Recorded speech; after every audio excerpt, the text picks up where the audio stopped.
জুলাই মাস আমরা সবাই জানি যে এই জুলাই মাসের 2024 সালে একটা রক্তক্ষয়ী ছাত্র গণঅভ্যুত্থানের মধ্য দিয়ে আমরা ফ্যাসিবাদকে সরিয়ে হাসিনা সরকারকে সরিয়ে আমরা একটা গণতান্ত্রিক ব্যবস্থা পুনরুদ্ধার করবার সুযোগ পেয়েছি।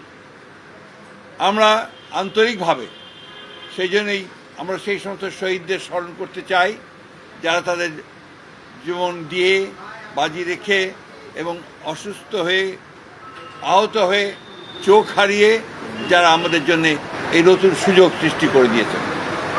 আজকে মাননীয় প্রধানমন্ত্রী এই আন্দোলনে বাংলাদেশ জাতীয়তাবাদী দলের সঙ্গে যারা ছিলেন, যারা একসাথে যুগপৎ আন্দোলন করেছেন দীর্ঘ 15-16 বছর, তাদের নেতৃবৃন্দকে তিনি আহ্বান জানিয়েছিলেন আজকে কথা বলার জন্যে, তাদের সঙ্গে একসাথে একটু সামান্য কিছু ডাল ভাত খাওয়ার জন্য।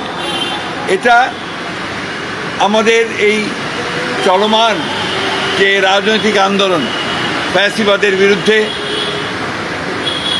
আপনার উগ্রবাদের বিরুদ্ধে এবং একই সঙ্গে স্বৈরাচারের বিরুদ্ধে সেই আন্দোলনেরকে আরও বেগবান করবে, আরও শক্তিশালী করবে বলে আমরা বিশ্বাস করি। আমরা দীর্ঘ 15 বছর যখন একসাথে আন্দোলন করেছি এই সব দলগুলোকে নিয়ে, আমরা কেউ কারাগারে গেছি, কেউ আমরা মামলার মধ্যে পড়েছি, কেউ গুম হয়েছে, খুন হয়েছে, এরকম অনেকেই আছে। আজকে সেই জন্যই একটা আবেগঘন পরিবেশ সৃষ্টি হয়েছিল। মাননীয় প্রধানমন্ত্রী তাদের সকলের সঙ্গে অত্যন্ত আন্তরিকতার সঙ্গে দেখা করেছেন, প্রত্যেকের সঙ্গেই, এবং তিনি কথা বলেছেন। আমাদের অনেকগুলো রাজনৈতিক দল তারা কথা বলেছেন, তারা সবাই মাননীয় প্রধানমন্ত্রীর যে শুরু সরকার চালানোর সেই শুরুটাকে তারা অত্যন্ত প্রশংসা করেছেন। এবং এই যে মাননীয় প্রধানমন্ত্রী দেশে ফিরে আসার পরে সমস্ত দলগুলোকে ঐক্যবদ্ধ করে তিনি যে নির্বাচনের যে সংগ্রাম, নির্বাচন যে পরিচালনা, সেই নির্বাচনের মধ্য দিয়ে একটা 2/3 মেজরিটি নিয়ে এসেছেন, সেই জন্য তিনি তাদেরকে এই রাজনৈতিক দলগুলো তিনি আন্তরিকভাবে ধন্যবাদ জানিয়েছেন, শুভেচ্ছা জানিয়েছেন, এবং তিনি তাদের যে অবদান সেটা দেশ চিরকাল মনে রাখবে সে কথাও তিনি বলেছেন। তিনি বলেছেন যে এই 5 মাসের মধ্যে সম্ভব হয়নি হয়তোবা বিভিন্ন কাজের তাড়াহুড়ার জন্যে বা কাজের অগ্রাধিকারের ভিত্তিতে সব দলগুলোর সঙ্গে কথা বলার, কিন্তু এর মধ্যে সরকার যে কাজগুলো করেছে কাজগুলো ছিল জনগণের একদম কাছাকাছি যাওয়ার কাজ। আপনারা সবাই জানেন, সেগুলো আমি রিপিট করতে চাই না। যেমন 10,000 টাকার কৃষি ঋণ প্রথম ক্যাবিনেট মিটিংয়ে সুদসহ মকুব করা হয়েছে। ফ্যামিলি কার্ড কমিট করেছিলেন, সেই ফ্যামিলি কার্ড দেওয়া শুরু হয়েছে। কৃষক কার্ড কমিট করেছিলেন, কৃষক কার্ড দেওয়া শুরু হয়েছে। মসজিদের ইমাম, মন্দিরের পুরোহিত বা আপনার চার্চের ফাদার এবং আপনার ধর্মযাজক বৌদ্ধ ধর্মের তাদেরকে ভাতা দেওয়া শুরু হয়েছে। খেলোয়াড়দের ভাতা দেওয়া শুরু হয়েছে। খাল খনন কর্মসূচি শুরু হয়েছে।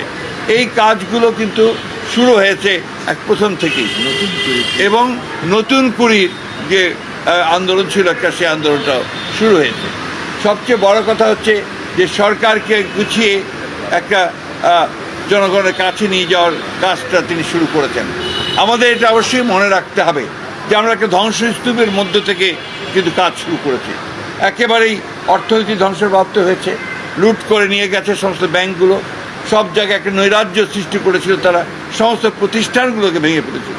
সেই প্রতিষ্ঠানগুলোকে আবার আমাদের মাননীয় প্রধানমন্ত্রী সেটাকে আপনার গড়ে তোলবার জন্য কাজ শুরু করেছেন। এই কথাগুলোই আজকে বিভিন্ন রাজনৈতিক দল তারা বলেছেন। আজকে তিনি বলেছেন যে তিনি এর পরে প্রায়শই, অর্থাৎ যতটা দ্রুত সম্ভব হবে, বিভিন্ন রাজনৈতিক দলগুলোর সঙ্গে তিনি বসবেন, রাজনৈতিক দলগুলো আবারও কাজ করবে একসাথে, এবং তাদের যে মত বিনিময় সেই মত বিনিময়গুলো হবে। সবচেয়ে বড় জিনিস যেটা তিনি বলেছেন যে 31 দফা কর্মসূচি যেটা আমরা একসাথে দিয়েছিলাম, সেই 31 দফা কর্মসূচি বাস্তবায়িত হবে। এবং তিনি এটাও বলেছেন, আবারও জোর দিয়েই বলেছেন যে জুলাই সনদ যেটা আমরা সমস্ত রাজনৈতিক দলগুলো স্বাক্ষর করেছি, সেই জুলাই সনদ যারা, আমি আবার রিপিট করছি, যেগুলো আমরা স্বাক্ষর করেছি সেটার অক্ষরে অক্ষরে পালন করা হবে। আমি আপনার অনেকক্ষণ ধরে এখানে অপেক্ষা করে আছেন, সেই জন্য আপনাদেরকে আন্তরিক ধন্যবাদ এবং কৃতজ্ঞতা জানাচ্ছি। আজকে এই সরকার গঠন করার পরে 5 মাস পরে এইটা একটা বড় একটা ঘটনা, রাজনৈতিক ঘটনা, যে আমাদের প্রধানমন্ত্রী অন্যান্য যুগপৎ যারা আন্দোলন করেছিলেন তাদের সকলের সঙ্গে একসাথে বসে তারা এখন বসেছেন, কথা বলছেন এবং ভবিষ্যতের কর্মসূচি নিয়েও তারা সেখানে আলোচনা করছেন। আপনাদের সকলকে অনেক অনেক ধন্যবাদ।